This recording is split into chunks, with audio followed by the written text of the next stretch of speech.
The calcium in your bones was forged inside a dying star, billions of years before the Earth had even begun to cool from its molten birth, which means that some part of you, the very substance holding your body together in this moment, is older than the ground beneath your feet, older than the oceans, older than the mountains that will someday crumble back to dust. There is something strangely comforting in this thought, the idea that we are made of ancient things, borrowed matter that has traveled across unimaginable distances and unfathomable spans of time just to rest here, now, inside a body that breathes and settles and drifts towards sleep. If these quiet journeys bring you rest, you might stay a while longer by subscribing. There is always another slow story waiting. And so, with the weight of stars resting gently in your chest, we begin. Perhaps, as you lie here now, in the quietness of this room, you have lifted your hand before your face, as one sometimes does in that half-dreaming state before sleep arrives, and you have looked at the shape of it in the low light, the familiar landscape of your own fingers silhouetted against whatever faint glow remains, and you have thought, as people have thought for thousands of years, that this hand is made of the same substance as the ground beneath your window, the same material as the hills in the distance, the same stuff as the riverbeds and the clay and the ancient stones that make up this planet we call home. There is something deeply comforting in this notion, this idea that we are Earth looking back at itself, that the atoms in your palm were once atoms in a mountainside, that the calcium in your bones was once calcium in a limestone cliff, that you are, in the most literal sense, a child of this world, assembled from its borrowed materials and destined, one day, to return those materials to the soil from which they came. Dust to dust, as the old phrase goes, earth to earth, a cycle as old as human contemplation, a story told around fires and whispered at gravesides, the reassuring notion that we belong to this planet in the most fundamental way, that we are not strangers here, but rather temporary arrangements of the very substance of home. This is a beautiful idea, and it is not entirely wrong, and yet, as you rest there with your hand still raised, or now perhaps resting on your chest, rising and falling with each slow breath, I would like to tell you, in the gentlest possible way, that this comforting story is somewhat incomplete, that the truth of where your atoms came from is stranger and older, and, in its own quiet way, more wonderful than the simple tale of earthly dust returning to earthly dust. But before we can begin to trace the true origins of the matter that makes you who you are, we must first understand how anyone could possibly know what atoms are present in a human body, or in a star, or in the gases that drift between galaxies. And for this understanding, we must travel back to a laboratory in Heidelberg, in the year 1859, where two gentlemen of science were about to change forever our ability to read the chemical signatures of distant things. Their names were Gustav Kirchhoff and Robert Bunsen. And if the second name sounds familiar to you, it may be because Bunsen is remembered today primarily for a piece of laboratory equipment that bears his name, a simple gas burner with an adjustable flame, the sort of thing you may have used in a school chemistry class, though Bunsen himself did not invent it so much as improve upon earlier designs to create something practical and reliable for scientific work. Kirchhoff was a physicist, careful and methodical, with a particular interest in the behavior of light and electricity. And Bunsen was a chemist, equally methodical, with a talent for experimental apparatus and a curiosity about the substances that made up the world. And together, in the quiet rooms of their university, they began a collaboration that would open a window onto the composition of the entire universe. What they discovered, through patient and painstaking work, was that when you heat a pure element until it glows, the light it produces is not a continuous rainbow of colors, as one might expect, but rather a specific pattern of bright lines, a kind of barcode unique to that element, and that element alone. A fingerprint written in light that could identify sodium or calcium or iron as surely as any other test, but from any distance, from any remove, so long as you could collect enough of the light to spread it into its component colors. They called this technique spectroscopy, from the Latin word spectrum, meaning image or apparition. And it was, in its own quiet way, one of the most revolutionary discoveries in the history of science, because it meant that you could determine what something was made of without ever touching it, without ever being anywhere near it,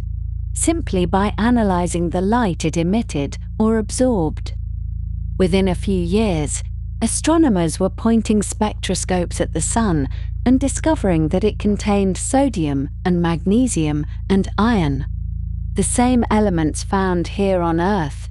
And this was surprising to many,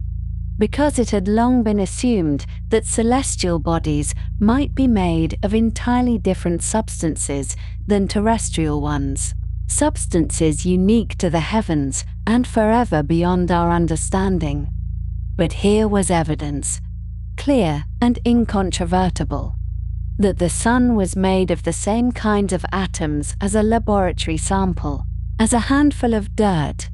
as a living body. The universe, it seemed, was constructed from a common alphabet, the same letters appearing everywhere, arranged in different combinations, but fundamentally the same. And this realization, born in a Heidelberg laboratory from the careful work of two methodical scientists, would eventually make it possible for us to determine, with remarkable precision, exactly what you are made of, exactly what proportions of which elements combine to form the body that lies resting now, breathing slowly, perhaps already drifting toward the edges of sleep. And what those proportions turn out to be is this. If we were to weigh all the atoms in an average human body and sort them by element, we would find that approximately 65% of your mass is oxygen, the same gas that makes up about 21% of the air you are breathing now, though in your body it is mostly bound up with other elements in molecules of water and in the structural frameworks of proteins and fats and carbohydrates, rather than floating free as it does in the atmosphere. The next most abundant element in your body is carbon, making up about 18% of your mass. And carbon is the backbone of organic chemistry, the element around which the molecules of life are built, because of its remarkable ability to form stable bonds with many other atoms, including other carbon atoms, creating long chains and complex rings and branching structures of almost limitless variety. Molecular architecture that makes possible everything from the membranes of your cells to the enzymes that digest your food, to the genetic material that carries the instructions for building and maintaining your entire being. After carbon comes hydrogen, at about 10% of your mass. And hydrogen is the simplest element of all, just one proton and one electron, the first entry in the periodic table, And it is present in your body mostly as part of water molecules and organic compounds, bonded to oxygen and carbon in countless configurations throughout every cell and tissue and organ. Nitrogen makes up about 3% of your mass, and it is essential for the amino acids that form your proteins and for the nucleotides that make up your DNA and RNA, the molecules that store and transmit the information of life. And without nitrogen, the intricate machinery of your biochemistry would be impossible. Calcium accounts for roughly 1.5% of your body, and most of it is locked away in your bones and teeth,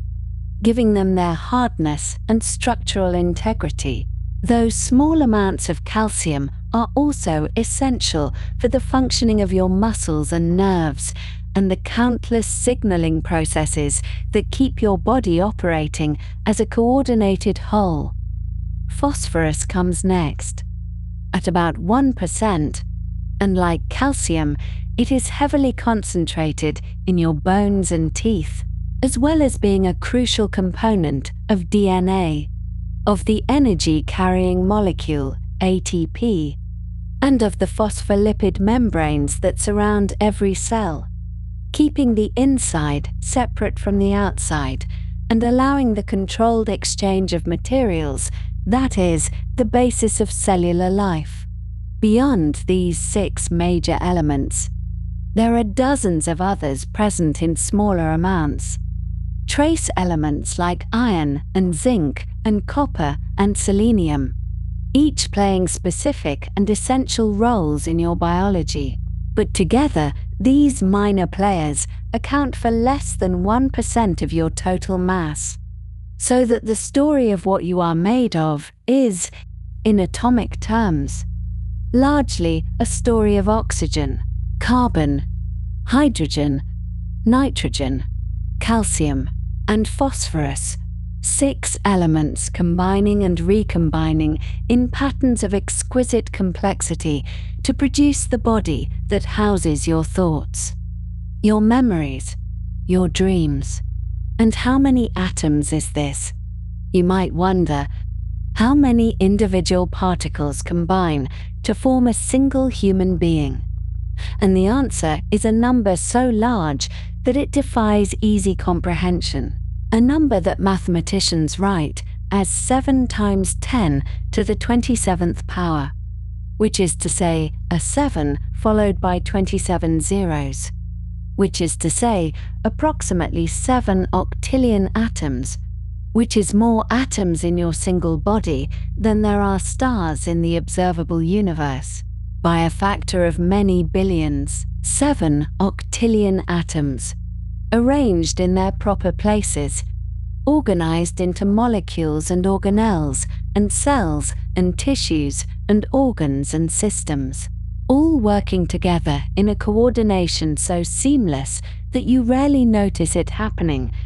all of it taking place right now as you lie here, your heart beating, your lungs expanding and contracting, your brain processing these words into meaning.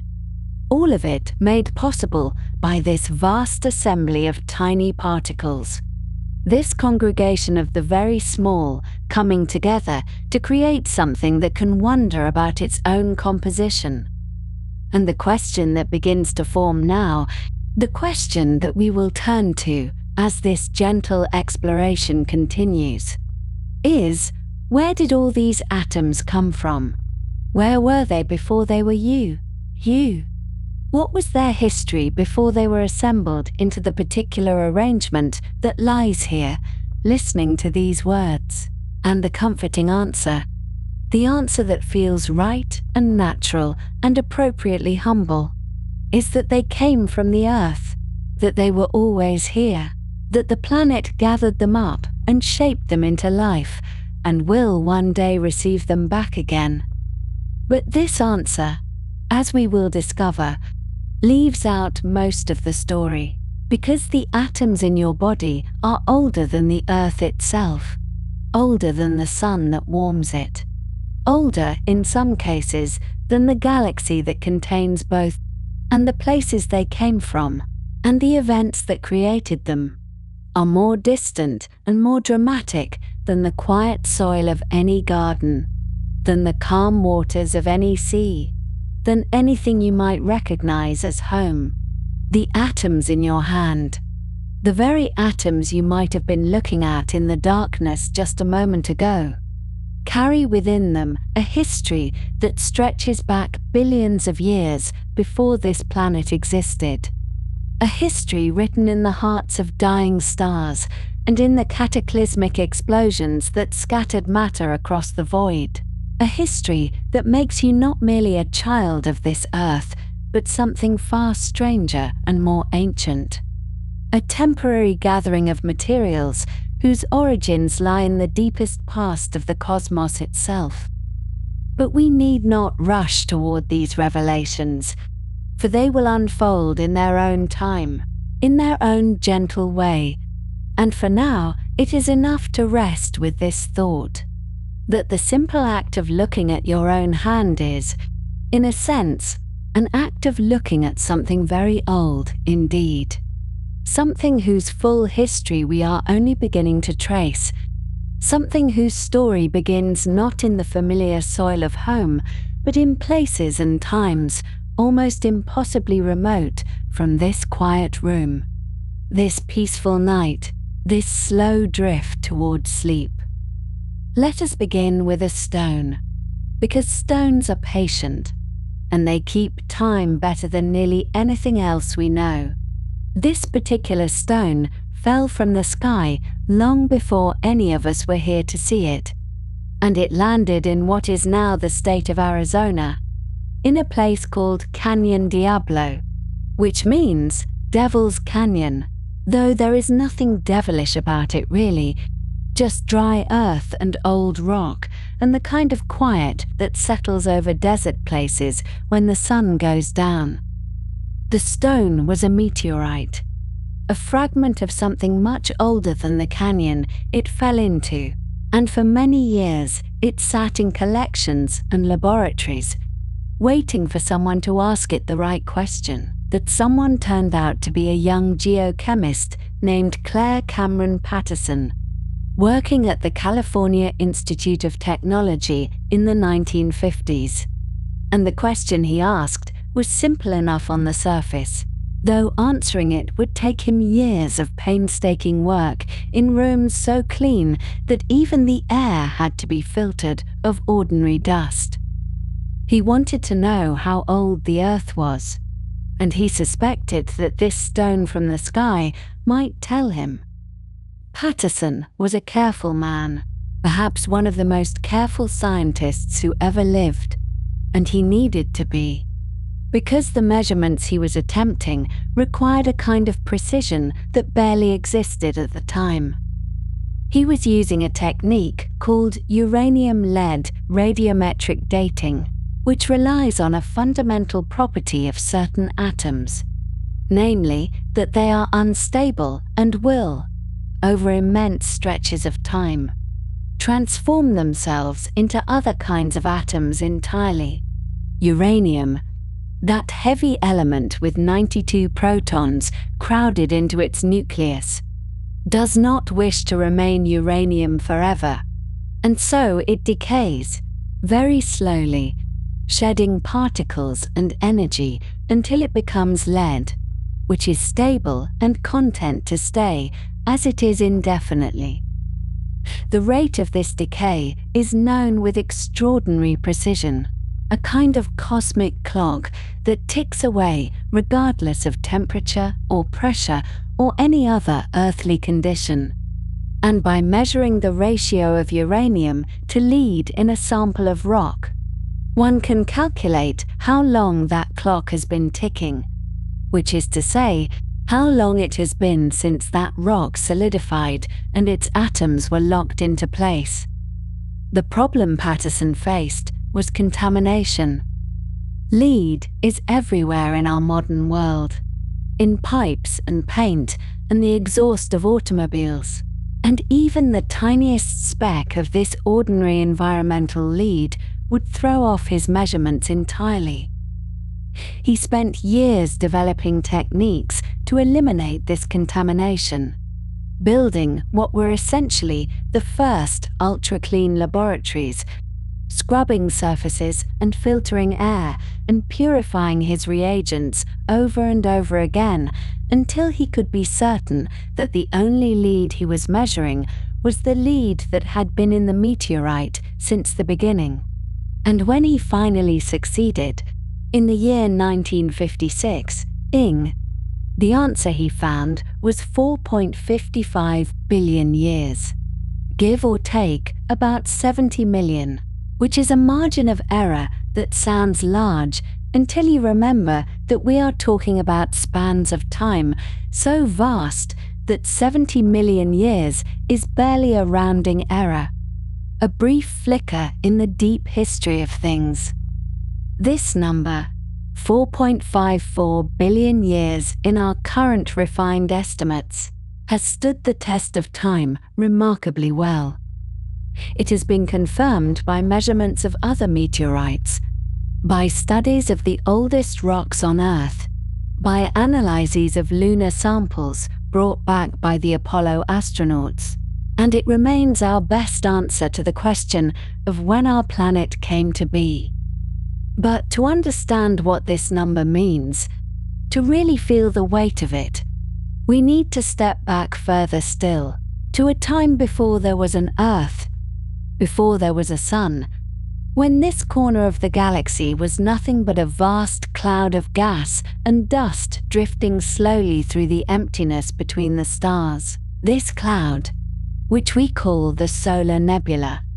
was made up of hydrogen and helium mostly, the simplest and most abundant elements in the universe, along with smaller amounts of heavier elements, carbon and oxygen and nitrogen, silicon and iron and all the rest, elements that had been forged in the hearts of earlier stars and scattered into space when those stars died. Clouds like this are common in our galaxy even today, and you can see them if you look at photographs taken by large telescopes, dark patches against the bright background of more distant stars, or glowing regions where nearby starlight makes the gas shine with soft colors. For a very long time, perhaps millions of years, our particular cloud drifted peacefully, held together by its own gravity, but not yet collapsing, not yet beginning the process that would eventually create our sun and our Earth and everything we know. And then something happened,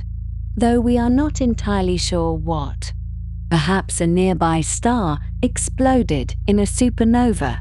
sending a shockwave rippling through the cloud. Perhaps the cloud simply drifted into a denser region of the galaxy where gravitational influences were stronger. Whatever the cause, the cloud began to collapse in on itself. Slowly at first, then faster, as gravity pulled the gas and dust toward the center. Conservation of angular momentum, that same principle that makes a spinning ice skater spin faster when she pulls in her arms, caused the collapsing cloud to spin more rapidly and to flatten into a disk, like pizza dough being tossed and stretched by a skillful hand. At the center of this disk, where the density was greatest, the gas grew hotter and denser until finally, about 4.6 billion years ago, it ignited, and our sun was born. But the sun did not claim all of the material in the nebula. A small fraction, perhaps 1% or so, remained in the disk surrounding the young star, and it was from this leftover material that the planets would eventually form. The process was slow and violent in equal measure. Small grains of dust collided and stuck together, forming larger clumps. These clumps collided and merged, growing ever bigger, becoming what we call planetesimals. bodies perhaps a kilometer across, and then protoplanets, bodies perhaps 1,000 kilometers across, and eventually full-fledged planets. Our Earth grew in this way, accreting material from the disk over a period of perhaps 50 to 100 million years, sweeping up the debris in its orbital path until it reached something close to its present size. The final stages of this accretion were dramatic, marked by impacts from objects the size of small planets, including one collision so massive that it blasted debris into orbit around the young Earth. Debris that would eventually coalesce to form our Moon. We know about these early stages of the solar system not just from theoretical calculations, but from direct evidence preserved in certain meteorites that have fallen to Earth over the years. The most famous of these is the Allende meteorite, which fell in the early morning hours of February 8, 1969, over the state of Chihuahua in northern Mexico. Witnesses described a brilliant fireball streaking across the pre-dawn sky, brighter than the full moon, followed by a series of thunderous explosions as the meteorite broke apart in the atmosphere. Fragments rained down over an area of several hundred square kilometers, and within days, scientists from around the world had descended on the region to collect as many pieces as they could find. What they found was remarkable. The Allende meteorite is what we call a carbonaceous chondrite, a type of primitive meteorite that has remained largely unchanged since the earliest days of the solar system. It is dark in color, almost black, and when you look at it closely, you can see small round inclusions scattered throughout its matrix, some white, some pink, some grey. The white inclusions are of particular interest to scientists because they are made of calcium and aluminum-rich minerals, and radiometric dating has shown that they crystallized approximately 4.567 billion years ago, making them the oldest solid material ever found in our solar system. These calcium-aluminum-rich inclusions, or CAIs as scientists call them for short, are older than the Earth, older than the Moon, older even than most of the material that makes up the Sun. They are, as far as we can tell, the first solid objects that formed in the solar nebula, the primordial stones from which everything else was built. When you hold a fragment of the Allende meteorite in your hand, if you are ever fortunate enough to do so, you are holding something that existed before our planet did, a tiny piece of the raw material from which the Earth was made. The atoms in that fragment, the calcium and aluminum and oxygen and magnesium, have been locked in place for 4.5 billion years, witnesses to the entire history of our solar system, from the ignition of the Sun to the formation of the planets to the emergence of life to this present moment when you hold them in your palm. It is a humbling thought, and it serves as a useful benchmark for everything that follows. So here we have our answer, or at least what seems like an answer. The oldest solid material in our solar system is 4.567 billion years old. The Sun itself is approximately 4.6 billion years old. The Earth is 4.54 billion years old. These are the oldest things we know of in our immediate cosmic neighborhood, the ancient foundations upon which everything else was built. If someone asked you how old the oldest thing on Earth could possibly be, you might reasonably answer that nothing could be older than 4.5 billion years, because that is when the Earth formed, and nothing on Earth could predate the Earth itself. But this answer, reasonable as it sounds, is not quite right. It assumes that everything on Earth came into being when the Earth did. That the atoms in your body and in the rocks beneath your feet and in the air you breathe were somehow created fresh at the moment of our planet's formation. This is not the case. The atoms themselves, the protons and neutrons and electrons that make up every element on the periodic table, have their own histories, their own origins, and in many cases, those origins stretch back far beyond the formation of our solar system, back to events that occurred billions of years before the sun ignited, back to the first moments of the universe itself, and to the violent deaths of stars that burned out long before our corner of the galaxy took shape. And this brings us to a curious fact, one that is easy to overlook but remarkable once you consider it carefully. The Earth is 4.5 billion years old, and you live on this Earth, and your body is made of atoms that were once part of this Earth, part of its rocks and waters and atmosphere. But those atoms, the carbon in your cells and the oxygen in your blood and the iron at the heart of every hemoglobin molecule, are older than the Earth itself. They existed before our planet did. They were forged in other places, at other times, by processes that we are only now beginning to understand. The calcium in your bones is older than the Allende meteorite. The hydrogen in the water that makes up most of your body is older than the sun. You are, in a very real and precise sense, older than the ground you stand on,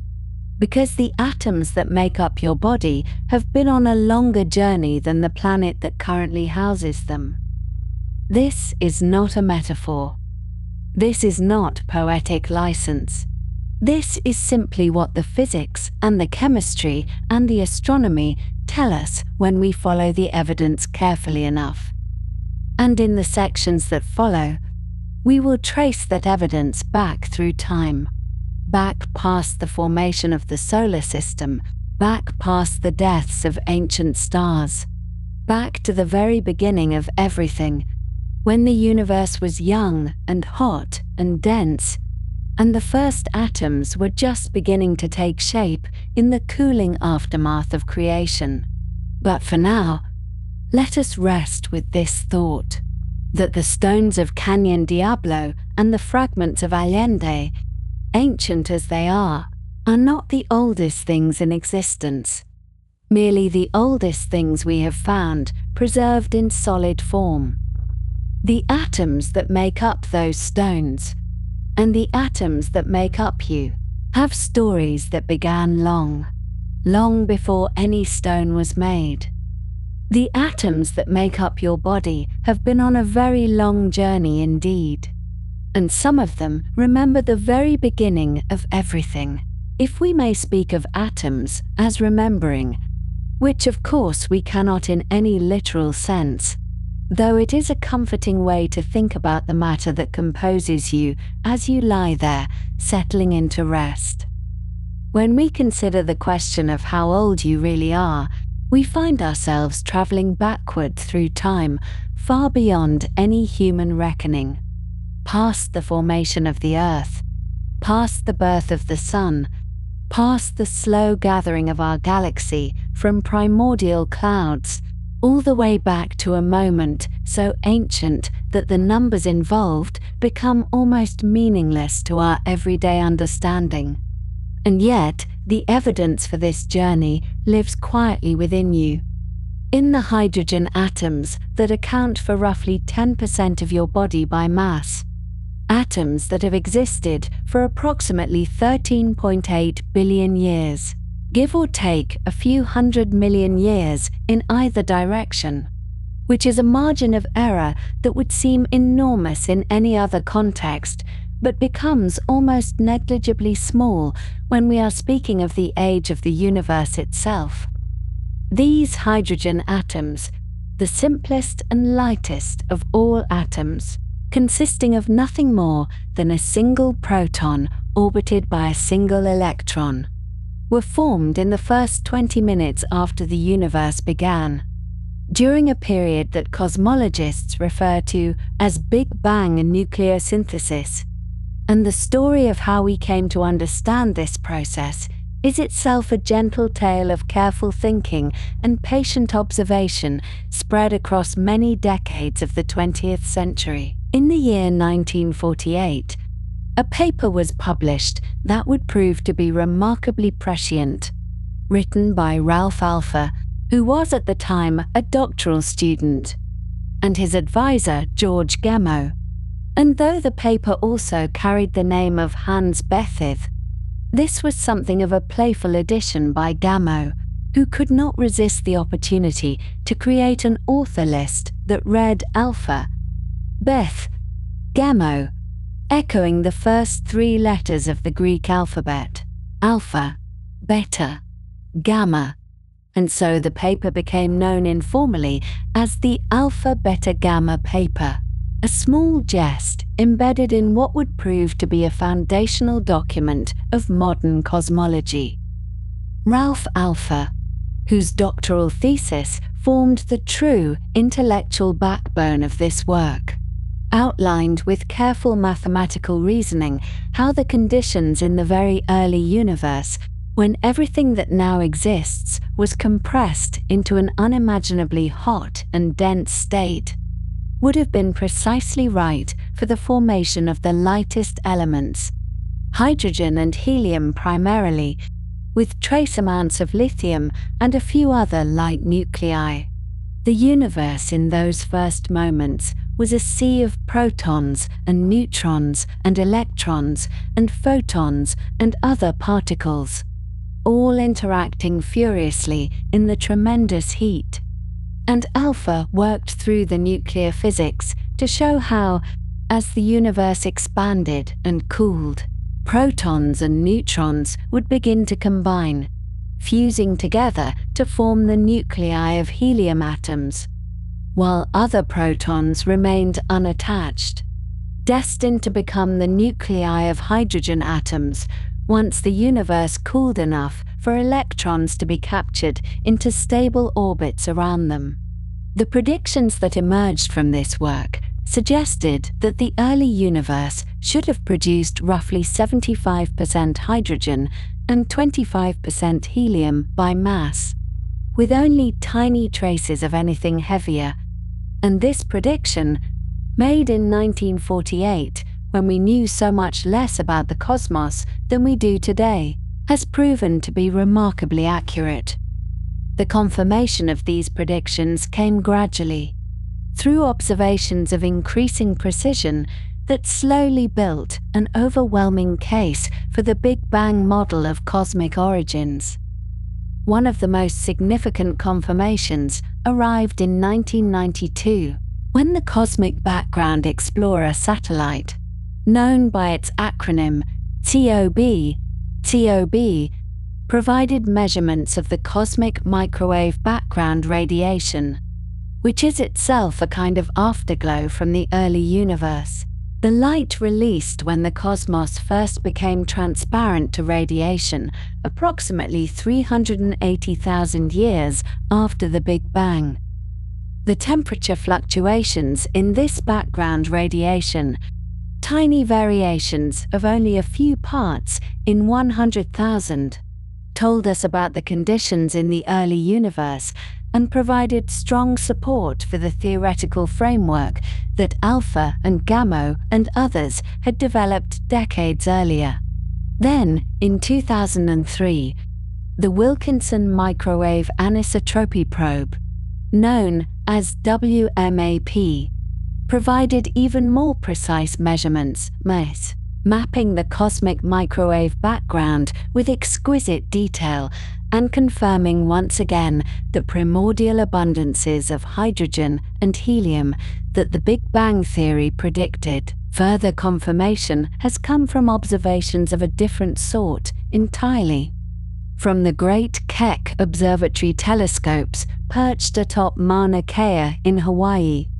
where astronomers have studied the light from distant quasars, those tremendously bright objects powered by supermassive black holes feeding on surrounding matter in galaxies billions of light-years away. As the light from these quasars travels across the vast expanses of intergalactic space on its way to our telescopes, it passes through clouds of gas that absorb certain wavelengths of light in characteristic patterns. And by analyzing these absorption lines, astronomers can determine the chemical composition of gas clouds that existed when the universe was much younger than it is today. Particularly important for testing Big Bang nuclear synthesis predictions are measurements of deuterium, which is a heavier form of hydrogen containing one proton and one neutron rather than just a single proton. And the abundance of deuterium in these ancient gas clouds matches remarkably well with what the Big Bang theory predicts should have been produced in those first 20 minutes of cosmic history. This agreement between theory and observation, achieved through multiple independent lines of evidence gathered by different instruments studying different phenomena, gives us great confidence that we understand, at least in broad strokes, what happened in the earliest moments of the universe. And so we arrive at a fact that is at once strange and somehow comforting to contemplate as you settle into sleep, which is that the hydrogen atoms inside your body right now, atoms that are part of the water molecules in your blood and your tears and the fluid that cushions your brain, atoms that form part of every protein and every strand of DNA within you. These atoms have been in existence for 13.8 billion years, which means they are roughly 3 times older than the Earth itself, which formed only about 4.5 billion years ago from a swirling disk of gas and dust surrounding our young sun. The Earth beneath you, solid and ancient as it may seem, is a relative newcomer compared to the atoms that compose your body. And there is something quietly profound in this realization that you carry within you material that predates not only every mountain and ocean on this planet, but the planet itself, material that existed before there was a sun to warm any world, before there was a Milky Way galaxy in its present form, material that was present in the universe when everything was simpler and hotter and more compressed than we can easily imagine. The journey these hydrogen atoms have taken to reach you is one of almost incomprehensible duration. And yet, each step along the way follows from the laws of physics operating in their steady and predictable fashion, which is itself a reassuring thought when one is trying to rest. After their formation in the first 20 minutes, these hydrogen atoms spent hundreds of millions of years drifting through an expanding and cooling universe, gradually gathering together under the influence of gravity into vast clouds that would eventually collapse to form the first stars. Though the hydrogen atoms that would one day become part of you may have passed through several generations of stars and interstellar clouds before finally being incorporated into the nebula that collapsed to form our solar system. Some of the hydrogen in your body has always remained hydrogen, never fusing into heavier elements in the cores of stars, while other hydrogen atoms in you may have briefly been part of heavier nuclei before being returned to their original state through various nuclear processes. But in either case, the protons at the hearts of these hydrogen atoms, the single positive charges that define what it means to be hydrogen, have existed since those first 20 minutes of cosmic time. When you consider that roughly 10% of your body mass is hydrogen, which might not sound like very much until you realize that hydrogen is the lightest of all elements, and therefore this 10% by mass actually represents an enormous number of atoms. Far more atoms than there are stars in the observable universe. You begin to appreciate the scale of the ancient material that composes you. The water that makes up roughly 60% of your body is 2 parts hydrogen and 1 part oxygen by number of atoms, which means that for every oxygen atom in the water molecules of your body, there are 2 hydrogen atoms. And while the oxygen was formed later, in the cause and explosive deaths of massive stars, the hydrogen has been around since the beginning. The tears that might form in your eyes when you are moved by beauty or sorrow contain water molecules whose hydrogen atoms were already ancient when the first galaxies were forming. And this thought, rather than being unsettling, seems to me to be a source of quiet wonder, a reminder that you are connected to the very beginning of things in the most literal and physical way possible. Ralph Alpher, whose doctoral thesis helped us understand how these ancient atoms came to be, worked on his calculations in the late 1940s, a time when our understanding of the universe was still being transformed by new observations and theoretical insights. His advisor, George Gamow, was a brilliant and often playful physicist who had been one of the first to apply nuclear physics to cosmological questions, and together they developed a picture of the early universe as a kind of cosmic nuclear reactor, where the extreme temperatures and densities allowed nuclear reactions to proceed rapidly before the expansion of space diluted and cooled everything to the point where such reactions could no longer occur. The famous Alpha-Beta-Gamma paper, published in the Physical Review on the 1st of April 1948, outlined this picture in technical detail. And while some aspects of the theory have been refined over the subsequent decades, the basic framework has stood the test of time remarkably well. The fact that Hans Bethe's name appeared on the paper despite his minimal involvement has become a well-known piece of physics folklore, a reminder that scientists, like all people, enjoy a good joke. And Gamow apparently could not resist the opportunity to create an author list that echoed alpha, beta, gamma. Beta himself was a distinguished nuclear physicist who would later win the Nobel Prize for his work on stellar nucleosynthesis,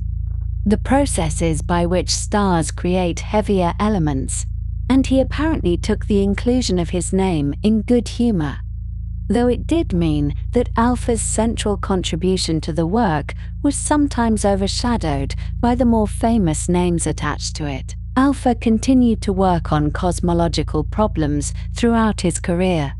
and while he never received the Nobel Prize that many felt he deserved, his foundational contributions to our understanding of Big Bang nucleosynthesis are now recognized as among the most important insights in 20th century cosmology. As you lie there, breathing quietly, the hydrogen atoms in your lungs and blood and tissues continue their ancient existence, unaware in any meaningful sense of the journey they have taken or the remarkable fact of their survival across cosmic time. They are simply being hydrogen atoms, participating in the chemical bonds that make your body function. And they will continue to be hydrogen atoms long after you have returned them to the wider world, perhaps to be incorporated into other living things, or to drift in the atmosphere, or to become part of the ocean waters from which life first emerged. The atoms do not remember the Big Bang in any conscious way, of course, But they carry the signature of their origin in their very existence, in the fact that they are hydrogen rather than some heavier element, in the precise abundances that match so well with the predictions of nucleosynthesis theory. In this sense, you are a temporary arrangement of matter that includes components as old as the universe itself. And when you sleep tonight, you sleep surrounded by and composed of material that has existed since the first light emerged from the primordial fireball. A thought that is perhaps too large to hold in mind as you drift off, but which rests there nonetheless, quietly true, waiting for you, like those patient atoms have been waiting for 13.8 billion years. Let us now turn our attention to the interiors of stars, those vast and luminous spheres that appear so steady in the night sky, and yet within whose cores there unfolds a process of transformation so gradual and so consequential that it has shaped the very substance of which you are made. This process, which scientists call stellar nucleosynthesis, is perhaps best understood as a kind of slow alchemy, though one that operates not through mystical forces, but through the patient and relentless work of nuclear fusion, where lighter elements are pressed together under such tremendous heat and pressure that they merge to form heavier ones, releasing energy in the process and building, atom by atom, the periodic table of elements that we find scattered throughout the universe today. To understand how this works, we must first appreciate that a star is, in its simplest description, a great ball of gas held together by its own gravity, and that this gravity is constantly trying to crush the star inward upon itself. What prevents this collapse, at least for a time, is the outward pressure generated by the nuclear reactions occurring in the star's core, where temperatures reach millions upon millions of degrees, and the nuclei of atoms move so quickly and collide so forcefully that they overcome their natural electrical repulsion and fuse together. In the case of a star like our Sun, this fusion primarily involves hydrogen, the simplest and most abundant element, with 4 hydrogen nuclei combining through a series of steps to form a single nucleus of helium, and in doing so releasing a small but significant amount of energy that eventually makes its way to the surface and radiates outward as the light and warmth we feel here on Earth. But hydrogen fusion is only the beginning of the story. For as a star ages and its core becomes depleted of hydrogen, gravity begins to win its slow battle, compressing the core further and raising the temperature higher still, until conditions become suitable for the fusion of helium into heavier elements.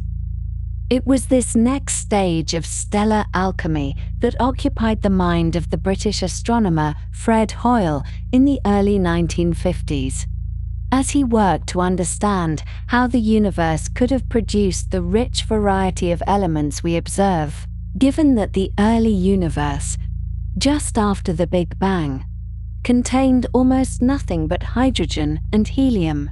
with only trace amounts of lithium. Hoyle recognized that if carbon, the element upon which all known life is based, were to be synthesized in significant quantities inside stars, there must exist a very particular and rather improbable arrangement of nuclear energy levels that would allow the fusion process to proceed efficiently. In 1954, Hoyle published a paper in which he made a remarkable prediction, one that would later be confirmed and would help explain how carbon comes to exist in such abundance. He proposed that the carbon-12 nucleus must possess what physicists call a resonance, a specific excited energy state, at precisely the right level to facilitate the fusion of 3 helium nuclei into a single carbon nucleus. Without this resonance, the process would be far too slow and inefficient to produce the quantities of carbon we see in the cosmos, and indeed in our own bodies. This predicted energy level, now known as the Hoyle state, was soon confirmed experimentally by the American physicist William Fowler and his colleagues at the California Institute of Technology, who found the resonance at almost exactly the energy Hoyle had calculated. This was a triumph of theoretical reasoning,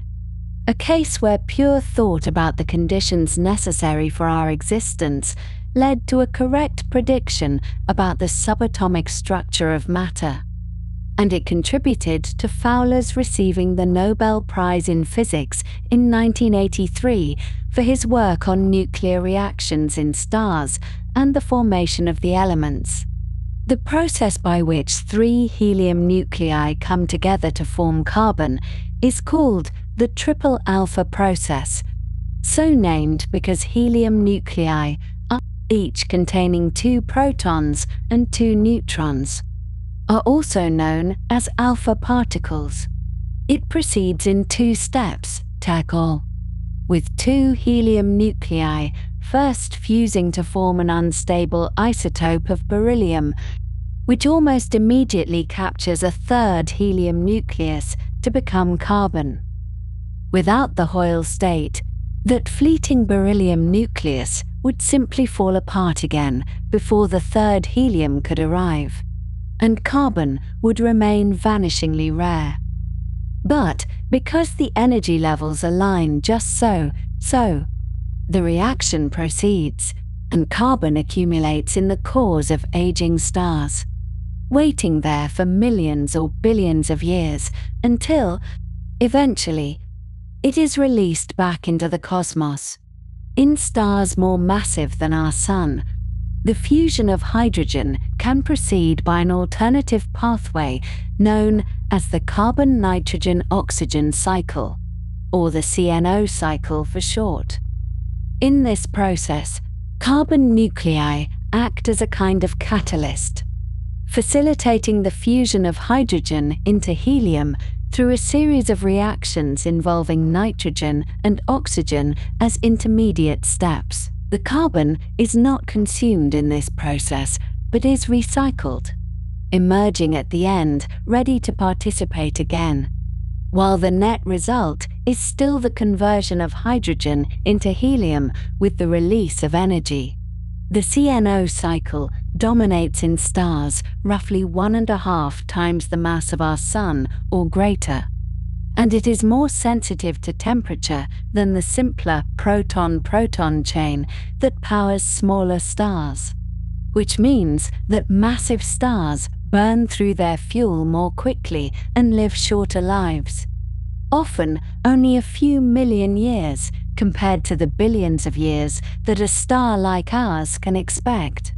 As these massive stars exhaust the hydrogen in their cores and begin to fuse helium into carbon, they continue onward through a succession of ever heavier elements, with each new stage of fusion igniting when the core contracts and heats further. Carbon fuses into neon and magnesium, neon into oxygen and magnesium,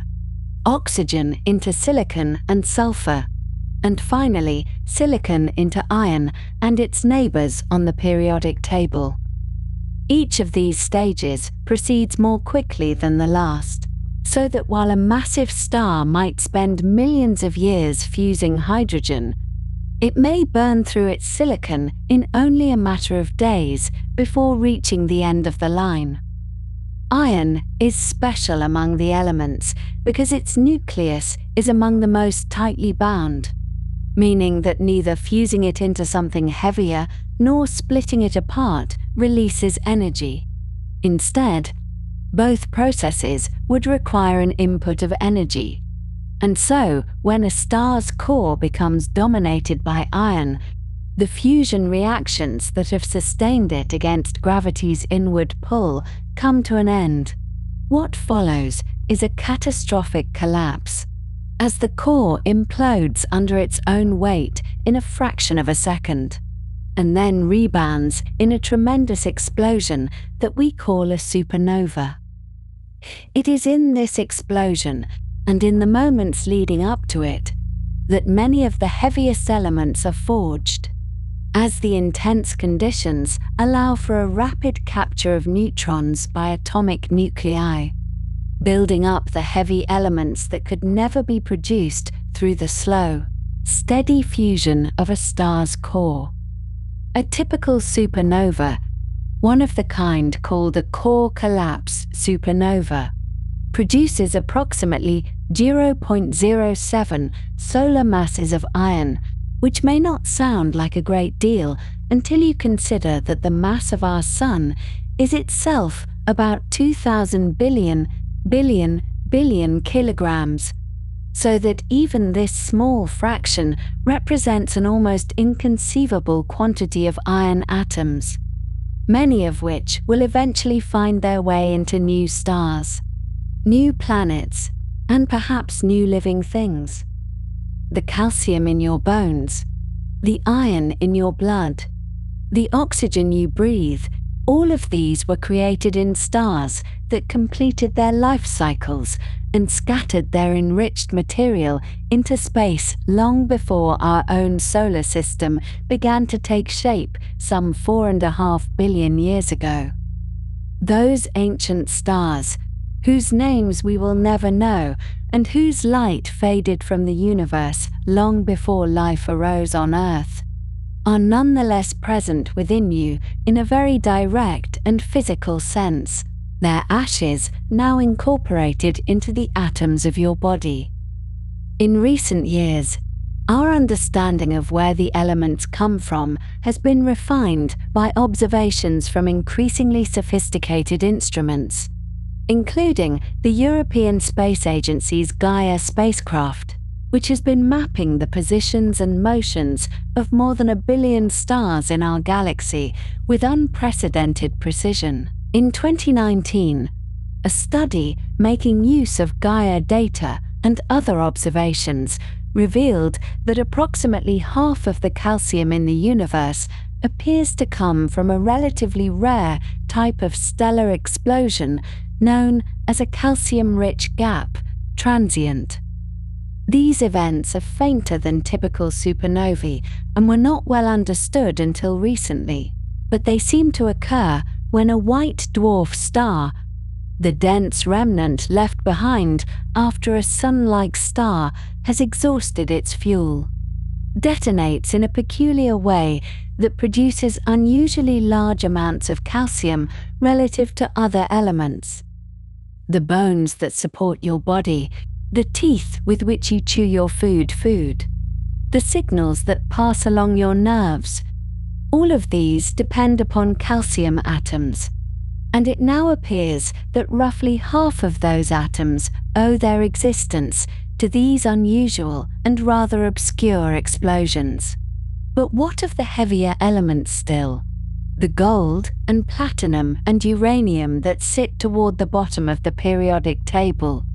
far beyond what any ordinary stellar fusion process can produce. For many years, the precise origin of these elements remained uncertain, with scientists suspecting that they were created in environments even more extreme than ordinary supernovae, where neutrons could be captured by atomic nuclei at rates too fast for the nuclei to decay before capturing more. In 2017, a breakthrough came when the Laser Interferometer Gravitational Wave Observatory, TRI, known as LIGO, detected the ripples in space-time produced by the collision of two neutron stars, some 130 million light-years away, an event designated GW 17817. This detection was followed up by telescopes across the electromagnetic spectrum, And the observations confirmed what many had suspected, that these neutron star mergers are indeed prolific factories for heavy elements, producing gold, platinum, uranium, and other precious materials in quantities far exceeding what any supernova could account for. The gold atoms in any ring or necklace, the platinum in a wedding band, the silver in a piece of heirloom cutlery, these were very likely created in the violent merger of two neutron stars, each the collapsed core of a star that had already lived and died, compressed to such extraordinary density that a teaspoon of their material would weigh as much as a mountain. When two such objects spiral together and collide, they release tremendous energy in the form of gravitational waves and electromagnetic radiation, and they fling out a spray of neutron-rich matter that rapidly assembles itself into the heaviest elements, which then disperse into space and eventually become incorporated into new generations of stars and planets. The whole process, from the birth of the original massive stars to their death as supernovae, to the formation of neutron stars, to the gradual spiraling together and eventual merger, can take billions of years. And so the gold that glints on your finger has a history stretching back across eons beyond imagining. What this means, in a quiet and rather wonderful way, is that the atoms inside your body are older than the Earth itself, older than the Sun, older in some cases than the very galaxy in which we live. They have journeyed through space, been incorporated into clouds of gas and dust, been drawn together by gravity into new stars and planets, and have finally come to rest, for a time, in the particular arrangement of molecules that constitutes your living body. You are, in this sense, not merely standing on an ancient planet, but are yourself composed of ancient materials, assembled from the debris of stars that burned and faded long before our world began. And so, as you rest quietly and let these thoughts drift gently through your mind, you might take a certain comfort in knowing that the calcium keeping your bones strong, the iron carrying oxygen through your blood,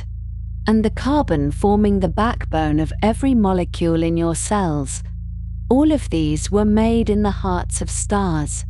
through processes of patient fusion that unfolded over millions of years, in the deep and quiet interiors of those distant suns. The alchemy of the cosmos has been at work since the universe began, slowly building the elements, scattering them into space, and gathering them together again in new configurations, one of which is, quite remarkably, you.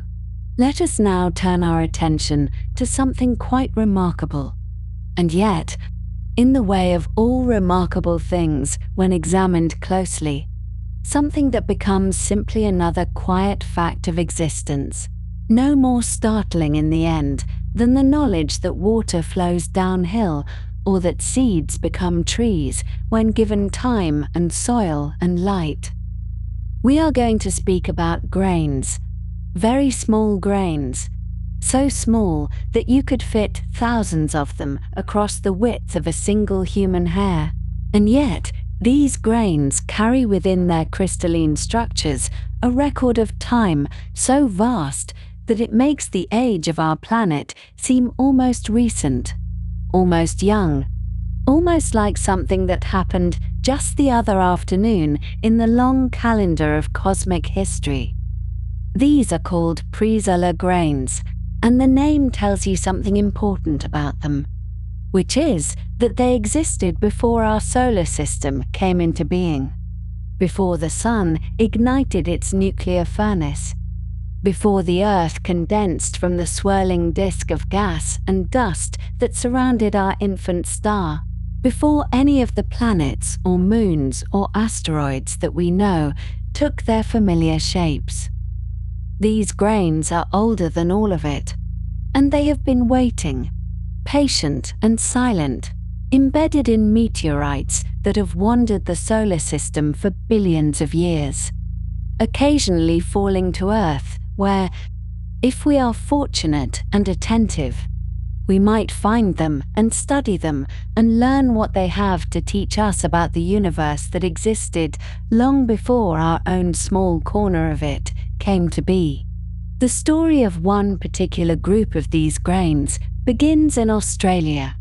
in the state of Victoria, on a Sunday morning in September of 1969, when a fireball streaked across the sky and scattered fragments of itself across the farmland near the town of Murchison. The people who witnessed this event described a bright light and a trembling in the air, and soon afterward they began to find dark, fragmented stones lying in their paddocks and on their roads, stones that smelled faintly strange. A bit like methylated spirit, some said. And these stones were carefully collected and sent to laboratories around the world, where scientists began the long work of understanding what had fallen from the sky. The Murchison meteorite, as it came to be known,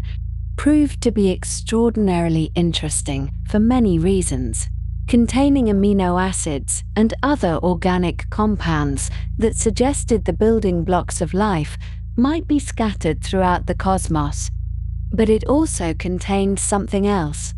something that would not be fully appreciated until many decades later, when technology had advanced enough to allow scientists to examine individual grains at scales almost too small to comprehend. Within the matrix of the Murchison meteorite were tiny crystals of silicon carbide, each one a minute speck of material that had formed not in our solar system, but around distant stars that had died and scattered their remains into the interstellar medium billions of years before our sun was born. In 2020, a study was published in the Proceedings of the National Academy of Sciences by a team led by Philip Heck, a curator at the Field Museum in Chicago, and this study presented findings that were, in their quiet way, rather extraordinary. The researchers had analyzed a collection of these silicon carbide grains extracted from the Murchison meteorite, and they had determined that some of these grains were up to 7 billion years old,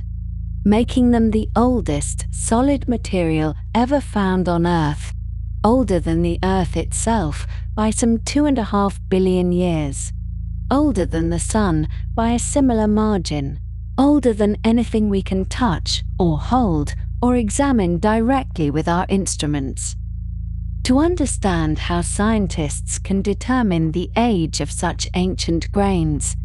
we must consider a method called cosmic ray exposure dating, which relies on the fact that as these tiny crystals drifted through interstellar space, they were bombarded by high-energy particles known as cosmic rays. When cosmic rays strike a grain of silicon carbide, they cause nuclear reactions within the atoms of the crystal, and these reactions produce new isotopes, including isotopes of the noble gas neon. Over time, the longer a grain has been exposed to cosmic rays, the more of these isotopes accumulate within it, and by measuring the ratios of different neon isotopes present in the grain, scientists can calculate how long it has been traveling through space, how many millions or billions of years it has spent drifting between the stars before finally becoming incorporated into the cloud of material that would eventually form our solar system. The technology that allows such measurements to be made is called nanosims, which stands for nanoscale secondary ion mass spectrometry. and it is a technique of considerable precision and delicacy. A nano-SIMS instrument focuses a beam of ions onto a sample, sputtering away atoms from the surface, and these atoms are then analyzed according to their mass, allowing scientists to determine the isotopic composition of even the tiniest grains. With this technology, researchers can examine a single crystal of silicon carbide, perhaps 50 micrometers across, and determine with confidence what kinds of elements it contains, what isotopic signatures it carries, and therefore what kind of star produced it, and how long ago that star lived and died. The grains found in the Murchison meteorite and in other primitive meteorites that have been studied since come from several different types of stars. Some of them formed in the outer atmospheres of asymptotic giant branch stars, which are stars in a late stage of their evolution when they have exhausted the hydrogen in their cores and have swelled to enormous sizes, pulsing and shedding material into space in great stellar winds that carry newly formed atoms and molecules outward into the galaxy. These AGB stars, as they are often abbreviated, are prolific producers of elements heavier than hydrogen and helium, and the silicon carbide grains that formed in their cooling outflows carry the distinctive isotopic signatures of this type of stellar nucleosynthesis, signatures that scientists can read like a kind of fingerprint identifying the parent star. Other Presolar grains have different origins, forming in the violent death throes of supernovae, those cataclysmic explosions that occur when massive stars reach the end of their lives and collapse under their own gravity before rebounding outward in a blast that briefly outshines an entire galaxy. The temperatures and pressures in a supernova are so extreme that they can forge elements that cannot be made anywhere else in the universe. And some of these elements become incorporated into the tiny grains that condense from the expanding debris cloud as it cools over thousands of years. When scientists find grains with the isotopic signatures characteristic of supernova nucleosynthesis, they are holding in their instruments material that was forged in one of the most powerful events the universe can produce, a stellar explosion that occurred before our solar system existed, before there was an Earth to stand upon or a sun to warm our days. To date, scientists have identified over 20,000 of these Presolar grains, each one a tiny messenger from the deep past, each one carrying information about stars that no longer exist, stellar systems that formed and evolved and ended their cycles billions of years before our own world began. These grains are not merely old in the way that ancient rocks are old. They are old in a way that predates everything we normally think of as ancient. They are old in a way that makes geological time seem almost contemporary. And yet here they are, embedded in the matrix of meteorites, fallen to Earth, studied in laboratories, as real and tangible as any pebble you might pick up from a garden path. And now we arrive at the thought that perhaps explains why we have spent so much time discussing these tiny crystals, these specks of silicon carbide no larger than dust motes. These fragments of dead stars that drifted through the galaxy for billions of years before finding their way into the cloud of gas and dust that would become our solar system. The thought is this: the same processes that scattered Presolar grains into the interstellar medium also scattered the atoms that would eventually become part of you, the carbon in your cells, the oxygen you breathe, the calcium in your bones, the iron in your blood, All of these elements were forged in stars that lived and died before our sun existed. And some of these atoms may well be as old as the presolar grains themselves. 7 billion years old or more. Ancient beyond any ordinary reckoning of time, when you consider the matter carefully, in the quiet way that suits this late hour. You begin to see that the grains in the Murchison meteorite are not simply curiosities, not simply interesting data points for scientists to analyze and publish papers about,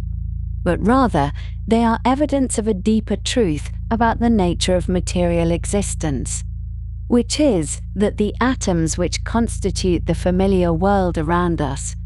the atoms in the air and the water and the soil and in your own body, have histories that stretch back far beyond the formation of the earth, back beyond the formation of the sun, back to ancient stellar furnaces that burned out and collapsed or exploded billions of years ago, scattering their substance across the light years until eventually, through processes too gradual and diffuse to be called events, some of that substance found its way into the cloud that would become our solar system, and from there into the planet we call home, and from there into the food and water and air that your body has incorporated into itself throughout your lifetime. The presolar grains are the tangible proof of this, the physical evidence that the atoms of our world have traveled enormous distances in time and space. And while the grains themselves are rare and precious, the ordinary atoms that make up most of the matter around us have similar histories, similar origins in ancient stars, similar journeys through the interstellar medium before finally arriving here, in this moment, in this place, where they now temporarily constitute the air you are breathing and the pillow beneath your head and the body that is settling gently toward sleep. There is something calming, perhaps, in recognizing that the boundaries we normally draw between ourselves and the universe, between the present moment and the deep past, between the familiar and the cosmic, are not as firm as they might seem. The atoms in your body do not know that they are part of you. They have no sense of having arrived anywhere or of belonging to anything. They are simply atoms doing what atoms do, forming bonds and breaking bonds, participating in chemical reactions, following the laws of physics as they have done for billions of years, long before there was anyone to name them or study them or wonder at them. You are, in a sense, a temporary arrangement of ancient material, a pattern that has formed for a while and will eventually disperse, and the atoms that constitute you will go on to form other patterns, other arrangements, other temporary expressions of the matter that has been cycling through the galaxy since long before the Earth was born. But this is not a melancholy thought, or at least it need not be. It is simply a description of the way things are, offered in the same spirit that one might describe the way clouds form or the way rivers find their way to the sea. The presolar grains in the Murchison meteorite are 7 billion years old, and they are still here, still carrying the record of their origins, still available to be studied and understood. And in this persistence, there is a kind of quiet reassurance that matter endures, that the stuff of existence continues through all its transformations, that nothing is truly lost, even when everything changes. And so, as you lie there in the darkness, breathing slowly, letting your thoughts drift toward the edges of sleep, you might consider that the atoms within you are also enduring, also continuing, also carrying forward the legacy of ancient stars that burned and died in a universe that was itself still young. You are made of material that has survived the inferno of stellar cores, that has drifted through the cold reaches of interstellar space, that has been incorporated into planets and moons and asteroids and meteorites, and that has finally, for now, come to rest in the quiet form of a human body, listening to words about presolar grains and cosmic ray exposure, dating and neon isotope ratios, and finding in these technical details a kind of gentleness, a kind of peace, a recognition that you are very small and also very old, and that both of these things are equally true and equally unremarkable in the vast ongoing story of atoms moving through space and time. When a star dies, whether in the quiet shedding of its outer layers or in the cataclysmic brilliance of a supernova, the atoms it has spent millions or billions of years forging do not simply vanish into nothingness. They are released, gently or violently, into the vast emptiness that stretches between the stars. And there they begin a journey that is almost impossibly long, almost impossibly slow, and yet, in its own unhurried way, leads eventually to places like this one, to bodies like yours, to the quiet act of listening to these words as you drift toward sleep. The space between stars is not truly empty, though it might seem so to any ordinary way of measuring fullness. If you were to take a cubic centimeter of the air in the room where you are resting now, you would find approximately 25 billion molecules crowded together in that small volume, bumping against one another, sharing warmth, creating the pressure you feel against your skin. But if you were to take that same cubic centimeter from the depths of interstellar space, far from any star or planet, you would find, on average, only a single atom drifting alone in that volume. Perhaps a hydrogen atom, perhaps a lonely carbon or oxygen, suspended in a darkness so profound that the nearest neighboring atom might be a full centimeter away, which does not sound like much until you remember how small atoms truly are. This is the interstellar medium, and it is where atoms go to wait. They wait for millions of years sometimes, drifting at speeds that seem fast by earthly standards, perhaps 10 or 20 kilometers every second,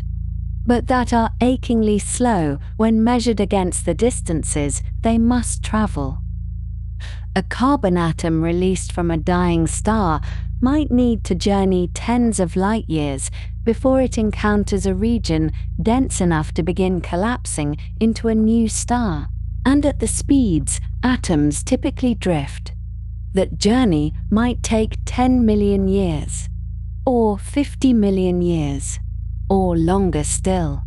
During all that time, the atom is essentially alone. It might occasionally bump into another atom, might briefly form a molecule before some stray photon of ultraviolet light breaks the bond again, might drift through regions slightly warmer or slightly cooler, but mostly it simply travels through the dark, carrying within its nucleus the protons and neutrons that were assembled in stellar cores long ago, carrying in its electron cloud the memory of the temperatures and pressures that once surrounded it. And the space through which these atoms drift is not uniform. It has structure, though that structure reveals itself only when we look with the right instruments, only when we learn to see the subtle variations in density and temperature that create something like weather in the vastness between stars. In the 1990s, a satellite called ROSAT-SAT, which stands for Röntgen Satellite and was named for the discoverer of X-rays, mapped the X-ray emissions from our region of the Milky Way galaxy. And what it revealed was a surprise of sorts, though perhaps it should not have been. Our solar system, it turned out, sits within an enormous cavity in the interstellar medium, a region where the density of atoms is even lower than the already sparse average, a bubble of relative emptiness stretching nearly 1,000 light-years across. This cavity has come to be called the local bubble, and it was carved out by supernovae, by the deaths of massive stars that occurred between 10 and 20 million years ago. Stars whose explosions swept the surrounding gas outward like breath-clearing fog from a mirror, leaving behind this pocket of unusual emptiness in which our sun and its planets now drift. The atoms that would eventually become part of you had to navigate this structure, had to drift through regions of varying density,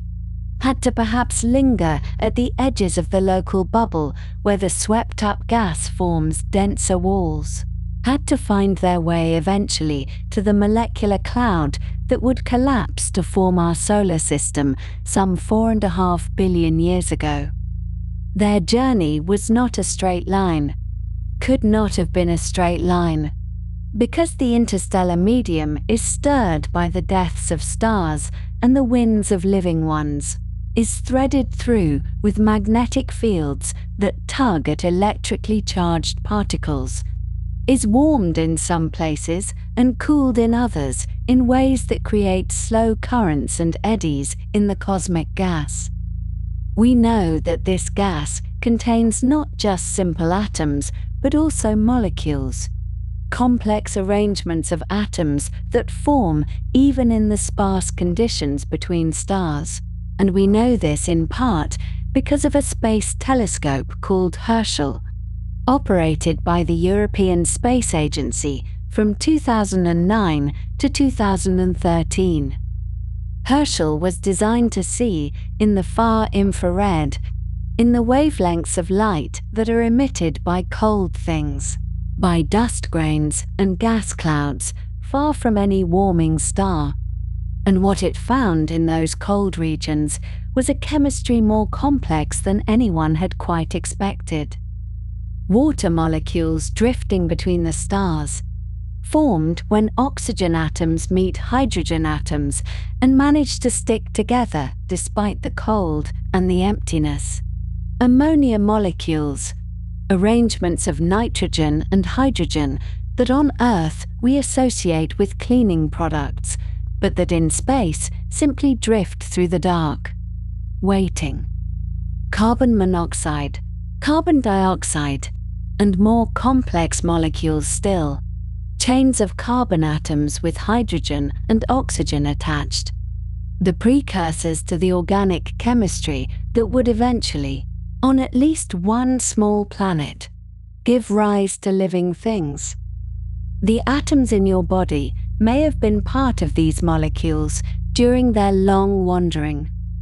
A carbon atom that will tonight be part of a cell in your hand may have spent 1 million years bonded to an oxygen atom, drifting as carbon monoxide through a region of space that no human has ever named, before some chance encounter broke that bond and sent it on alone again. The journey is not continuous, is not simple, is not the sort of story that can be told with a beginning and middle and end, because atoms do not experience time the way we do. Do not grow impatient. Do not wonder when they will arrive somewhere. Do not arrive anywhere in any meaningful sense until gravity begins to gather them together. And this brings us to the question of how many times the atoms inside you have made this journey, how many stars they have been part of, how many deaths they have witnessed. If witnessed is a word that can be applied to something without consciousness or memory, the answer is not certain, cannot be certain, because we cannot trace the history of any individual atom. But we can make estimates based on what we know about the age of the galaxy and the lifetimes of stars. The carbon atoms in your body, the ones that form the backbone of every protein and every strand of DNA, were not made in the first generation of stars. Those first stars contained only hydrogen and helium, the elements made in the first minutes after the universe began. And when they died, they scattered the first heavy elements into space. But that first scattering was only the beginning. Those first heavy elements were gathered into new stars,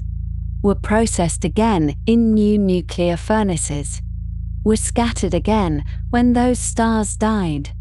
And this cycle has repeated many times over the 13 billion years since stars first began to shine. A carbon atom in your body today has most likely been part of 4 or 5 different stars over the course of its existence. It may have been forged in one star, scattered by that star's death, gathered into a second star, processed through that star's layers,